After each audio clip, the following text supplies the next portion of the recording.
바르게 생각할 수 있고, 바르게 생각했을 때만이 바른 말을 할 수 있고, 바른 말을 할 때 우리가 바른 행동까지 할 수 있다는 겁니다. 그래서 이 순서가, 팔정도의 순서가 굉장히 중요합니다. 부처님께서 당신 제자에게 첫 번째 이야기할 만큼 중요한데, 그것이 바로 정견입니다. 우리가 정견이 잘못되면 정사유 절대 할 수 없습니다. 정사유 절대 할 수 없고, 정어 바르게 말하고. 그럼 부처님께서 왜 이렇게 이야기를 했을까요? 바로 이렇게 살아갈 때 바로 너희들이 깨달음으로 가는 길이다, 깨달을 수 있다라고 해서, 그래서 이게 바로 사성제의 또 고진멸도에서 도가 바로 이 중도를 또 이야기를 합니다. 그래서 부처님 말씀은 이게 이렇게 보면 중복되고, 제가 지난 시간에도 말씀드렸지만 불교 그렇게 어려울 것도 없습니다. 부처님은 40년 동안 끊임없이 사성제 8정도, 37조도품, 그리고 윗바사나, 사마타, 이 정도를 만나는 사람마다 그 사람 근기에 맞춰서 다르게 설명했을 뿐이지, 내용은 보면 전부 다 고진멸도요, 사성제요, 삼법인이요, 그렇습니다. 그래서 그것 가지고 40년을 이야기를 하셨습니다. 자, 그리고 이 정명, 이 바른 직업을 갖고 살아가는 겁니다. 자, 또 하나 중요한 게 이 정정진입니다.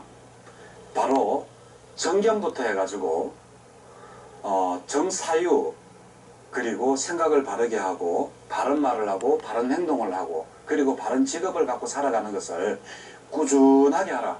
예, 정정진. 한 번만 하지 말고 여러 번 하라는 이야기입니다. 그래, 이렇게 여러 번 하는데, 이 정정진은 앞에 이 5가지를 꾸준히 하라는 말도 됩니다. 꾸준히 한 번만 하지 말고 꾸준하게 노력하라는 말도 되지만, 그 뒤에 나오는 정념과 정정, 정념이라 하는 게 다른 말로는 윗바사나입니다.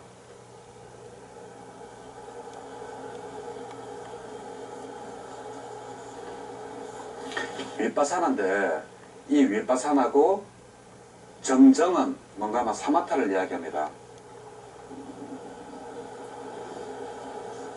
사마타를 이야기하는데, 이 윗바사나와 사마타를 꾸준하게, 위에 5가지를 꾸준하게 하라라는 이야기도 되지만, 이 정념과 윗바사나와 사마타 수행을 꾸준하게 하라는 것도 됩니다. 그래서 이 정정진이 여기에 들어가는 것은 수행과 아마 생활 방편을 2개로 나눠서 둘 다 중요하게 한 번에 말고 꾸준하게 정진을 하라고, 그래서 여기에다 중간에 여치 않았나, 이렇게 생각을 해봅니다. 만약에 이 정정진을 제일 끝에 해놨더라면 우리가 살아가는 이 생활과 수행이 분리가 되지가 않지 않습니까? 근데 정정진을 꾸준하게 하되 요 생활하는 것과 수행과 이렇게 나누어서 중간에다 이어 놓으니까 둘 다 꾸준하게 하라는 이러한 뜻이 된다라고 생각을 합니다. 그냥 수행의 윗바사나가 좋은 이유가, 그냥 수행의 단계별로 이렇게 차근차근 밟아 나가다 보면 우리도 언젠가는 깨달을 수 있다는 게 바로 부처님의 그 가르침입니다. 갑자기 깨닫는다, 그것은 정말 힘듭니다. 근데 깨닫는 데에도 2가지가 있다는 것은 아시죠? 그거는 나중에 제가 또 설명을 드리겠습니다. 이 사성제에 바로 나옵니다. 이 부처님께서 처음에 그 5 제자분을 만나서 이제 바로 최초로 설법을 하신 것이 바로 중도라고 말씀드렸습니다. 중도는 바로 8정도고, 8정도에 관해서 말씀을 드렸고, 그 다음에 제자들에게 말하는 게 바로 사성제입니다. 사성제는 4가지 성스러운 진리입니다. 뭐가 바로 4가지 성스러운 진리냐? 괴로움의 성스러운 진리입니다. 첫 번째가 이걸 보고 고성제라고 하고, 2번째가 괴로움이 일어나는 성스러운 진리입니다.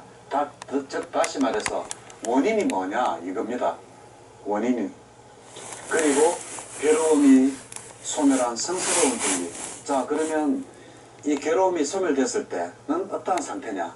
그리고 괴로움을 소멸로 인도하는 성스러운 진리. 이것이 바로 고성제. 그래서 고진멸도. 제가 처음에 스님 되고 나서 사성제 외울 때 그냥 고진멸도 이렇게 외웠습니다. 고진멸도.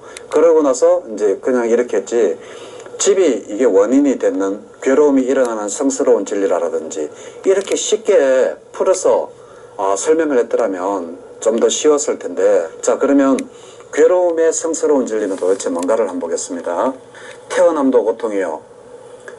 그러니까 늙음도 고통, 그리고 병듦도 고통, 죽음도 고통, 생로병사가 바로 고통이라고 그랬습니다. 이 4번까지는 생로병사를 이야기합니다. 그리고 5번째, 6번째, 7번째까지는 뭔가 하면 좋아하지 않는 사람을 만나는 것도 정말 고통이다. 그리고 좋아하는 이와 함께 하지 못하는 것도 고통이고, 그리고 원하는 것을, 가지는 것을 가지지 못하는 것도 고통이다. 이렇게 이야기를 하십니다. 근데 마지막이 굉장히 중요합니다. 8번째, 나라고 집착하는 온 그 자체가 고통이다. 네가 네 몸을 가지고 있는 이상 이 고통을 벗어날 수 없다. 즉 다른 말로 하면 내가 이 몸을 가지고 있는 이상, 즉 다시 말해서 이 몸을 가지고 있는 이상 고통에서 벗어날 수가 없다라는 겁니다. 그래서 일체계고라는 말은 또 나오죠. 삼법인에서 일체계고가 나옵니다. 모든 것은 괴로움이다. 왜? 태어남도 고통이요. 부처님께서 괴로움의 성스러운 진리에서 보세요. 생로병사, 좋아하지 않는 사람과 함께 있는 괴로움, 그리고 좋아는 하는데 정말 저 사람과 같이 있는데 같이 있지 못하는 괴로움, 그리고 뭔가를 가지고 싶은데 갖지 못하는 괴로움, 그리고 나라고 하는 이 자체가, 온 자체가 고통이다. 이것이 바로 괴로움의 성스러운 진리입니다. 그리고 괴로움이 일어나는 원인이라 그랬죠. 괴로움이 일어나는 성스러운 진리, 일어나는 그 원인이 도대체 뭐냐 보면 바로 가래입니다. 가래. 아까 지난 시간에 제가 말씀드릴 때 가래는 12연계법에서 A에 속하는 거죠.